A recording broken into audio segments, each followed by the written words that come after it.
So first tip I wanted to show was when you go to the stores in the game, keep in mind your destination is important. If you purchase something and it won't fit, like let's say big old piece of armor, there's insufficient space.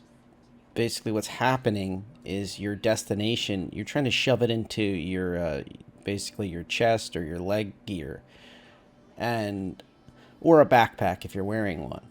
So what you'd want to do is pick the location. Everest Harbor is the station I happen to be on now. Or you can send it directly to your ship that's stationed here. So keep that in mind as well. If you pick your ship, you will not have access to it while you're standing here. Once you purchase it and put it into, say, Everest Harbor, then you have access to it right here. And then you can drag it onto your person. So that's something to remember. This is like I guess you'd call it for this station at least, a global inventory versus your localized inventory being the items you're wearing. Just a small thing that I think the past couple patches has become more and more fleshed out. Where, if I remember right, the local inventory was very large for a while once they added backpacks, and then they kind of scaled it back, saying, well, look, the size of this piece of armor or weapon or etc. is pretty large, and it's going to take up a certain amount of space in size, and it's something to keep in the back of your mind. Another thing about stations is that there's a lot of locations that aren't open yet. Like Kasaba there is open, but you can see there's a lot of no unauthorized personnel signs everywhere. And on some stations, you'll even see like these locations where there's clearly going to be a shop not available. In the case of this Platinum Bay, for the 3.17 series of patches, this is a standby inventory symbol. So like this is like a generic inventory right now. And the look and feel of it is not going to be the Platinum Bay experience as they want to make it. See the shop now thing, and you just walk up. This is what's called generic styling. So if you don't happen to notice you're in a Platinum Bay, for somehow, this is like the worst choice I could have made. But some stores anyway are using these generic kiosks. So if you are looking around, bear in mind where you're walking into, so that way when you go up to the kiosk, you'll know what you're dealing with. And you won't make the mistake of wandering back and forth into other shops, especially as there's more and more brought online. This is a large galleria, which will have a lot more stores, bars, different types of services available to players. Even that Platinum Bay, for example, its primary job is not to sell you modules. Its primary job will be to transport you. Like, you will hire them to take you places through commercial flights from this place. And you'll sit on those seats waiting for your commercial flight and then be told, hey, go to this dock, etc. Your player so-and-so, your flight's up. So that is something to remember, especially on the stations. They are a work in progress. Each patch, you might want to explore your favorite ones, especially if you're operating with your org in these places. What armor's available, which stations have weapons, which stations do not. That could make a big difference and mess up your upcoming org ventures. And you'll have to sit there and beg everybody for gear. So just something to keep in mind. For my second tip, I'm going to remind you that there's cargo decks and refinery decks on the larger stations. So you take the same elevator you would have taken to those shops, like places that are called the gallerias, for example, and you would take it to the cargo deck or the refinery deck. Inside these, there are specialized shops for those gameplay loops. Now, down there, there is a Easter egg deep inside the cargo areas. I'm not going to spoil it. If you get your chance, I'd highly recommend checking it out. But you can rent vehicles and ships here. You can also get gear that you might not be able to get upstairs, especially color pathways and a few other unique sets, you know, the Owl set and such. So let's take a look at this real quick. So here's an example of the Freelancer or the Cuddy Black. Both are great ships. Titan's nice as well, but These are going to make you a significant amount of UEC in a short order. And you can see, yeah, you can rent one of these for 27K for 3 days. Say a nice weekend trip. You can get on and off all throughout the weekend. You could rent a Cuddy Black for 72K, or a freelancer for 89K, and that's a really nice amount of resources right there. But this ship will print that money. You will be able to make significantly more UEC with a ship like that, even in just a couple, let's say 1-2 hour periods across 3 days. You would easily be able to pay that ship as rental fee off and also be able to make more UEC. As a reminder, you have to pay up front for the rentals, unfortunately, so you might want to do a 1 day, be able to make the UEC, and then start thinking about the 3 day, etc. And that also brings up some interesting little things you can do, is start planning around the comfort of being able to log in at random points all through that time period and know that ship will be available for you to use. So, like I talked about before, each one of these shops has a different style of what they sell, what they offer. How the interface works, though, is usually the same. Remember, we talked about the destinations. Be sure to choose what I would call the station global inventory, or your ship specifically. Do not try to start shoving like 50 pairs of boots into your suit legs. Uh, maybe your backpack could fit a couple, but you can see the volume inside here. Something I didn't mention before was that each one of these items, you can actually see the amount of storage space going to be required. And on a very small ship, you may actually run into limitations. And I have not really seen that happen, but I'm not exactly somebody who packs in a tremendous amount of gear. Bear in mind, nice little replace me ball here, but bear in mind that the stuff you find will also take up space. So the idea really is to probably have one good set of gear and then a backup set in case you have an unfortunate incident or an accident or a glitch or you end up in a fight, whatever.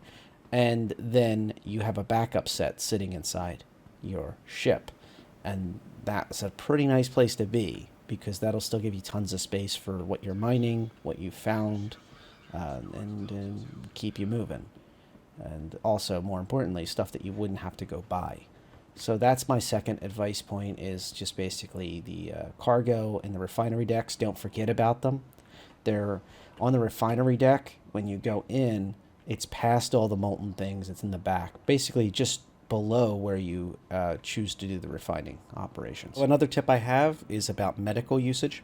This, for example, is the easy haps that you spawn out on this station if you wake up here.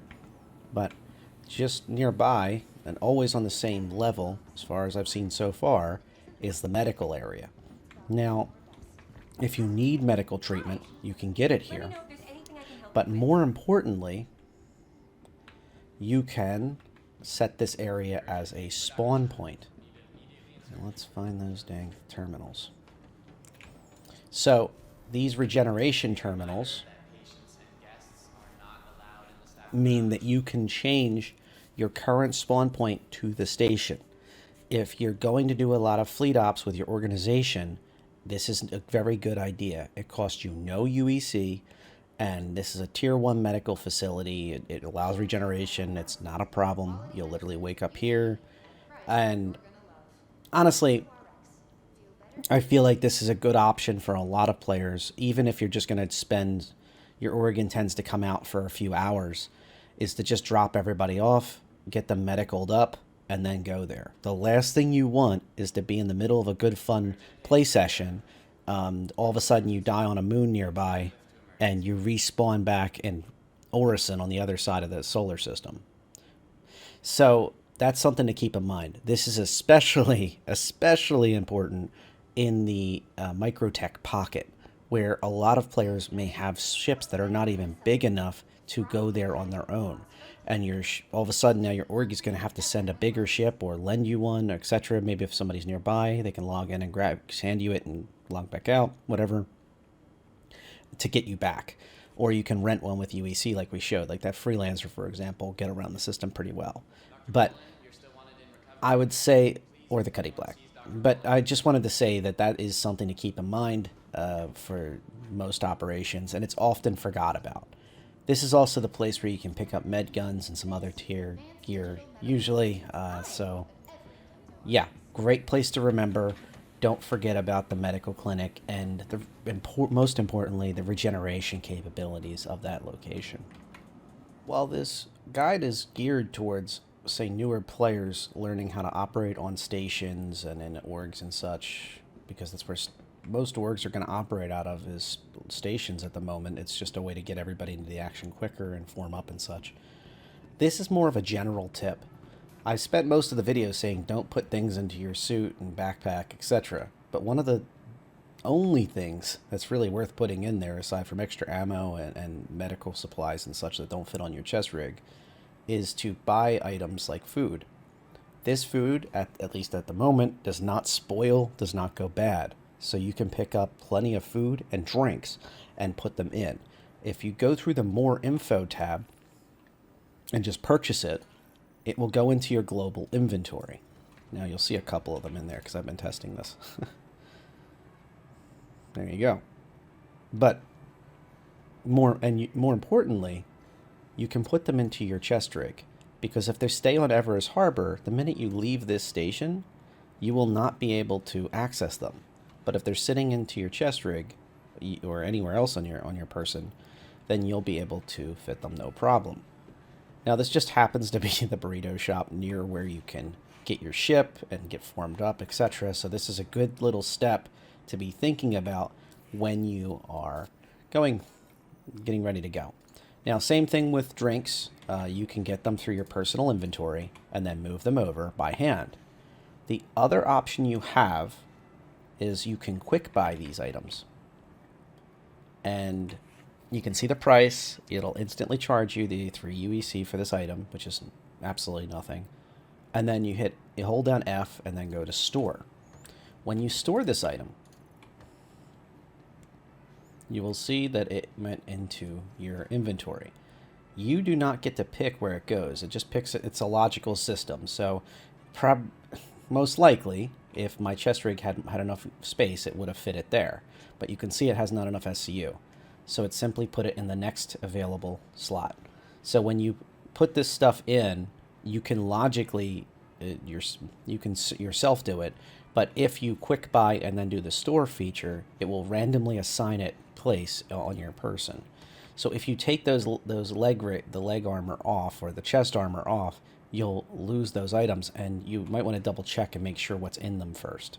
So if you're switching between mining gear and combat gear, for example, especially in the future when mining gear will not have as much damage reduction versus ammunition, that would be important. And you can see that I ran out of storage space. See the no option? But I would have known that if I would have did... It's ready to throw it like a grenade. I would have known that if I simply went and went through the menu option. So it's worth mentioning. There's pros and cons to both systems. See, I can still buy it here, and that would end up in my global. Another thing to keep in mind is that if anything ends up in your global, once you land with a ship, you can go and drag and drop it from the local inventory into the ship, no problem, or your person. So that's one smaller thing to keep in mind. You could load up water and food. It does not spoil, it does not go bad, especially if you're going to operate out of here. Put it on your person and also put it on your ship. And sorry, your localized inventory here. And then you can choose which ships to put it on, etc. It's not just your person. That's pretty slick. Anyway, that's kind of all the tips I wanted to give. Thank you for checking out this short video. I make tons of content. If you appreciate it, don't hesitate to subscribe. I make content for all levels of users. I've always embraced both new players and returning players that are looking to basically see what's new and what's happening in Star Citizen. And I hope you all, if you're viewing this before Jump Week or during Fleet Week or before, I hope you have a great Fleet Week. Take care. This is where during patch 3.17.1c I ended up, it seems like, the Klescher facility. So if anybody's wondering how it looks in 3.17.1d PTU, this is how it looks. Well, let's get the heck on out of here. Attention! Attention! Please direct your attention towards the front gates. One of our guests has completed their rehabilitation and is being released. Let's give them a round of So applause. what was Welcome nice back is in the it world, instantly Olympians. allowed me to leave, but it wasn't. So we are now into PT. So going into 3.17.1 PTUB patch, there has been quite a few fixes, including the Javelin Tour bug fixes. So the Javelin Tour is something I'm very excited to check out. That's off the elevators right inside the Augusta Denlow spaceport. And also, they apparently have parts of the expo hall opened either earlier tonight or continuing to be through tonight. Very exciting. I'm not going into that elevator if it doesn't cull, it doesn't render for me. If it's culled, I'm not going to go in it. Okay. The servers are actually pretty busy and things are going pretty good. I have my image quality actually up to high this go around. Things are actually looking pretty good. My clouds are still in medium. Scattered objects is like medium. That kind of stuff is still medium, but otherwise it's looking pretty good.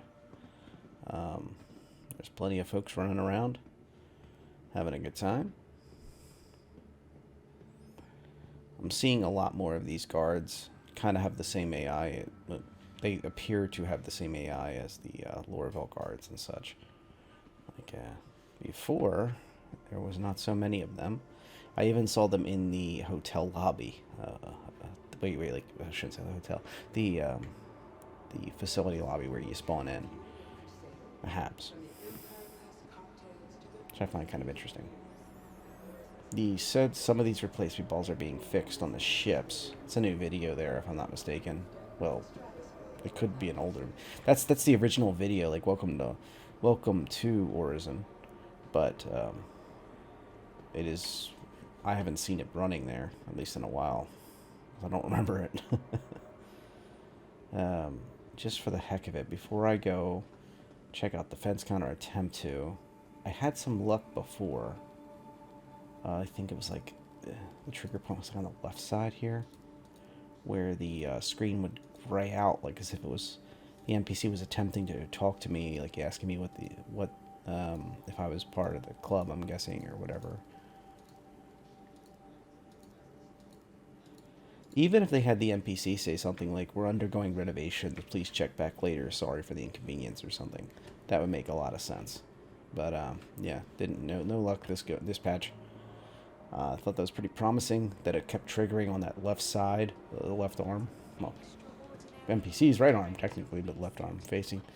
Um, it would gray out like as if you're going into a conversation, which is interesting. I don't know. I'm very optimistic this patch. I think a lot of the things that are going to be ironed out before the 20th, which is when the Fleet Week starts. Actually, what the heck am I doing? I don't need any of these. So, like I told you, you literally go to the hangars, elevators, and if the Jav is here, remember that moves around the system with the rest of the fleet. Apparently, it docks right in Atmo.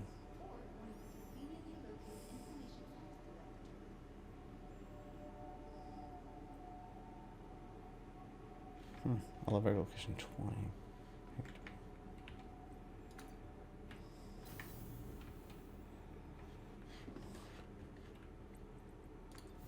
So there it is. And you can also see the docking ports here, 1 through 5, as well as the Javelin Tour. So once again, this is heavily suggesting that in the future, ships the size of a Javelin, which are not supposed to be able to go into Atmo, they have a lore out of Jump Week, and then later became a lore post on the main site that I did a dramatic read for, where the ship, well, a Javelin valiantly crashed trying to take down illegal mining operations. Just because it couldn't, even its large thrusters were not, its massive capital class thrusters were not built to exit Atmo. So after an explosion that damaged them, to be fair, but in the older versions of this, which are all in space, of course, for the Javelin tours, When the ship gets into town, it will appear, and this dock will outreach. You can see an 890 jump exiting Atmo. Good luck with that. RIP fuel cost. And yeah, basically this would extend, and then the doors will open, and you can jump on the ship. There is no timer, strangely, which is a shame. In previous years, there was a timer. I hope they add that. Usually it was on the trams and such in different places. I'm kind of surprised there isn't a timer. Maybe it's something they'll add at the last minute. But this is a big step forward to be able to see that ships the size of a javelin can get into this system. It's really cool to see all the ships moving around here. Nice little MSR and 890 zipping around. And of course, these are, if you haven't been to Orison, of course, these are the Titan logistics platforms. They are moving goods and services between the different platforms that make up the Crusader home that is Orison. And these are absolutely incredible. You can land on these and go explore, and in some of them they even have like some delivery locations that seem like they're installed but they don't work yet. And I've always long theory crafted that they'd be great for FPS combat, that you could land on one, relive your 20 if you played 2142 Battlefield, relive your glory days on those. But just on the backs of it, these containers are set up in such a way that make a great great paintball field at the very least, but a great little combat zone. I guess like SOCOM too. Anyway,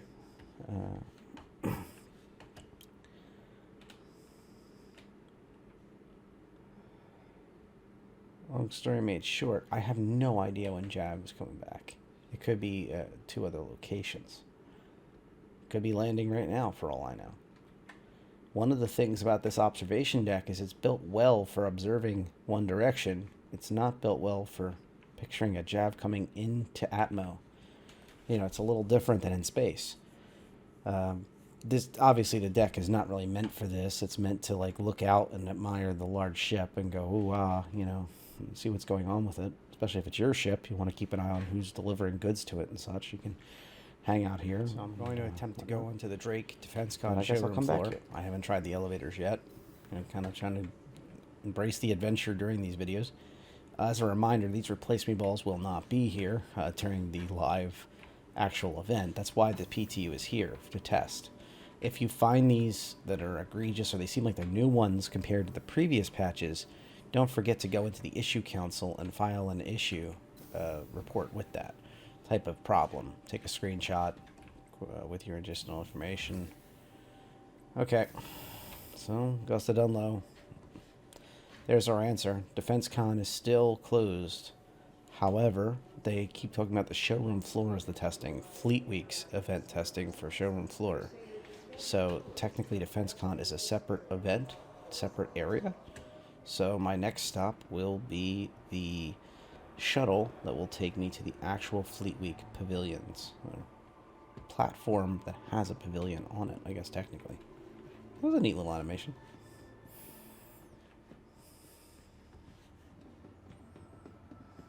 Like I said before, these guys used to be like... Let's see if there's any of the old school ones left. Nope. There used to be guys here just standing here with like the equivalent of high-tech looking tactical batons or whatever.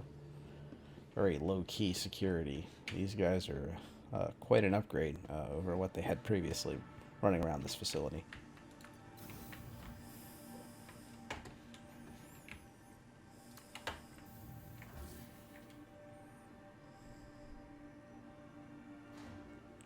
So to access Fleet Week, you go to the bottom of Augusta Dunlow where all the shuttles are that would take you back to the Habs to meet up with your friends and org mates or whatnot.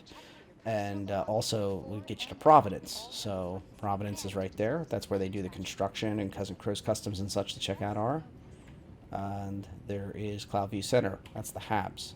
So if you're coming from either of those directions, you would get off your shuttle. Do not go upstairs. You would come over to this this location here. Mission Center is the location of the event. And here's a key difference with these convention halls that basically they are pavilions, whatever you want to call them. This will likely be used for other purposes eventually. So just because it's Fleet Week now doesn't mean in the future it isn't used for IAE or another major event or an anniversary of something. So just bear that in mind too, that it's something you will need to be mindful of. Let's see how long this shuttle actually takes, if at all. As a reminder, I talked about it a little bit last patch when I had last video when I had some downtime. They did buff medium class shields, about 20% or so in hit points. That's a significant buff, especially for ships that have 2 medium shields, such as the 600i.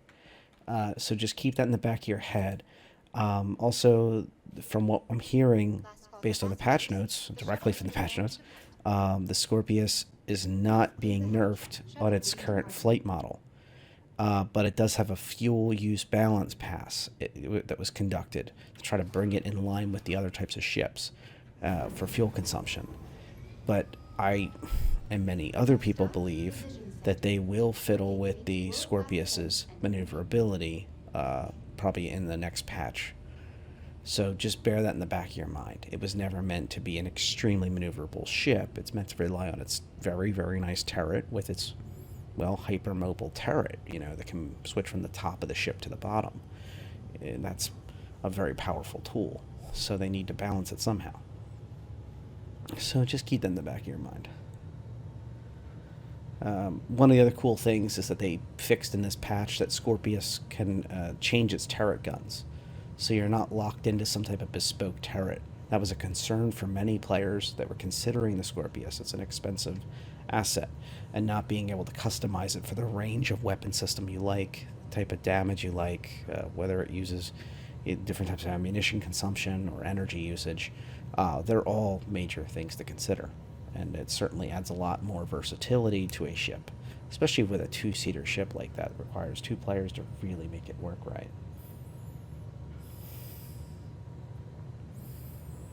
So,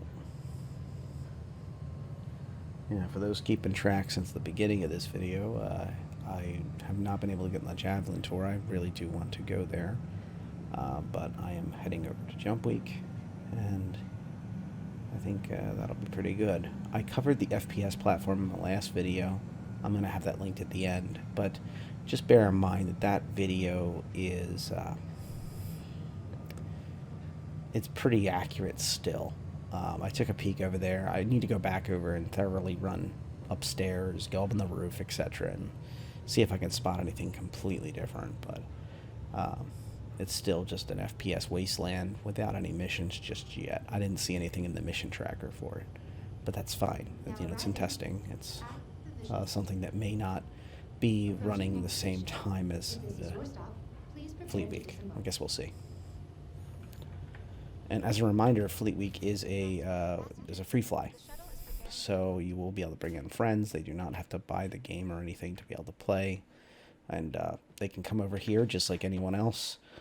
So tell them to go to the spaceport and then jump on that shuttle, or show them here, bring them over, and they can rent ships for 0 UEC, which is a pretty good deal, especially when you're trying to get a feel for what you're looking for without having to purchase it, in-game or otherwise.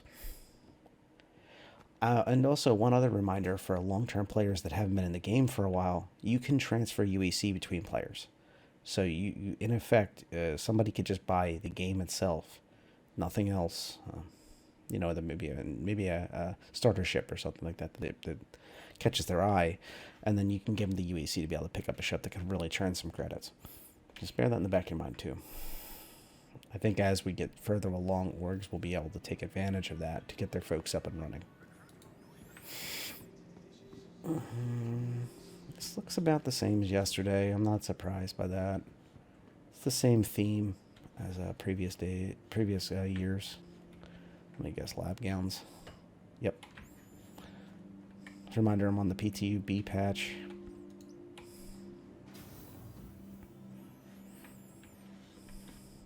Nope.